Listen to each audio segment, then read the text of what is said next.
Samajwadi party के संरक्षक मुलायम सिंह यादव की छोटी बहू अपर्णा यादव बीजेपी में शामिल हो गई हैं। जो कयास लगाए जा रहे थे उस पर आखिरकार अपर्णा ने बीजेपी में शामिल होकर मुहर लगा दी है।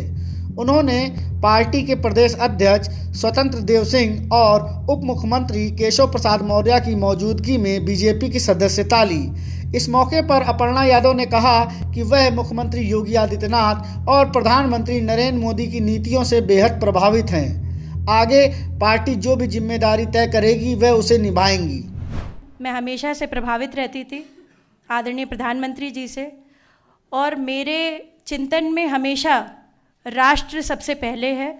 मुझे लगता है कि राष्ट्र का धर्म मेरे लिए सबसे ज़्यादा ज़रूरी है, और मैं बस यही बोलना चाहती हूँ कि अब मैं राष्ट्र की आराधना करने निकली हूँ। इसलिए आप सभी लोगों का सहयोग भी बहुत अनिवार्य है, और मैं बहुत हमेशा से प्रभावित रहती हूँ जिस प्रकार की कार्यशैली है, चाहे वो स्वच्छ भारत मिशन हो, चाहे वो महिलाओं के लिए स्वावलंबी जीवन हो, चाहे वो रोज़गार हो।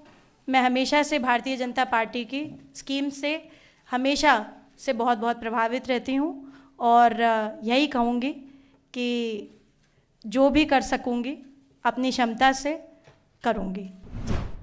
वहीं डिप्टी सीएम केशव प्रसाद मौर्य ने अखिलेश यादव पर तंज कसते हुए कहा कि अखिलेश यादव अपना परिवार नहीं संभाल पाए हैं। केशव ने कहा कि हम अपर्णा का अपने बीजेपी परिवार में स्वागत करते हैं। वह समय समय पर बीजेपी सरकार की लोक कल्याणकारी योजनाओं का समर्थन करती रही हैं। केशव ने कहा कि अखिलेश यादव चुनाव में हार से इतने भयभीत हैं कि वह लड़ने के लिए विधानसभा सीट तक तय नहीं कर पा रहे हैं।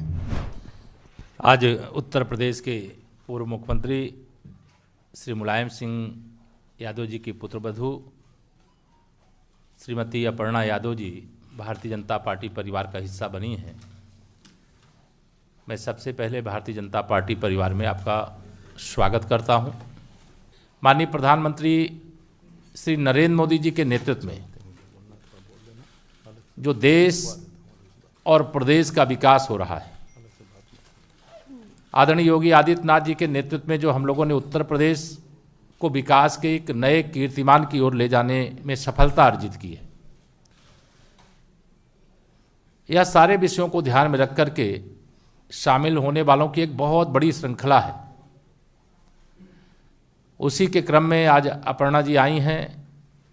मैं उनका स्वागत करते हुए यह भी कहना चाहूँगा कि उत्तर प्रदेश के पूर्व मुख्यमंत्री और समाजवादी पार्टी के वर्तमान अध्यक्ष श्री अखिलेश यादव जी अपने परिवार में ही सफल नहीं हैं और प्रदेश के मुख्यमंत्री के रूप में भी असफल रहे हैं, सांसद के रूप में भी असफल हैं, और उनको इतना लंबा समय भारतीय जनता पार्टी प्रत्याशियों की पहली सूची आई, हमारे माननीय मुख्यमंत्री जी का, मेरा भी नाम पहली सूची में आया, लेकिन अभी भी कहते थे कि हमने बड़ा विकास किया है। जो विकास योजनाएं आती थी उस पर स्टिकर चस्पा करने का काम कि हमने ये शुरू किया है, और कोई विकसित क्षेत्र उनके द्वारा जो विकास किया गया उस क्षेत्र से उनके अंदर चुनाव लड़ने की हिम्मत नहीं हो रही है। यह जान करके मुझे आश्चर्य हो रहा है, लेकिन इस समय मैं इस बात को न करके मैं अपर्णा जी का भाजपा परिवार में स्वागत करता हूँ। बता दें कि कयास लगाए जा रहे हैं अपर्णा यादव लखनऊ कैंट सीट से चुनाव लड़ सकती हैं। 2017 के विधानसभा चुनाव में भी इसी सीट से चुनावी मैदान में थी, हालांकि उन्हें हार मिली थी। इसी सीट से बीजेपी सांसद रीता बहुगुणा जोशी ने भी अपने बेटे के लिए बीजेपी से टिकट मांगा है। उन्होंने यहां तक कहा है कि अगर यह नियम है कि किसी सांसद के बेटे को टिकट नहीं दिया जाएगा तो मैं प्रयागराज से लोकसभा सीट से इस्तीफा देने के लिए तैयार हूं। मगर गौर करने वाली बात यह है कि रक्षा मंत्री राजनाथ सिंह भी लखनऊ से सांसद हैं, परंतु उनके बेटे पंकज सिंह को नोएडा से टिकट मिला है। अब देखना होगा कि अपर्णा के बीजेपी में आने के बाद ऊंट किस करवट बैठेगा। ब्यूरो रिपोर्ट, GMD खबर।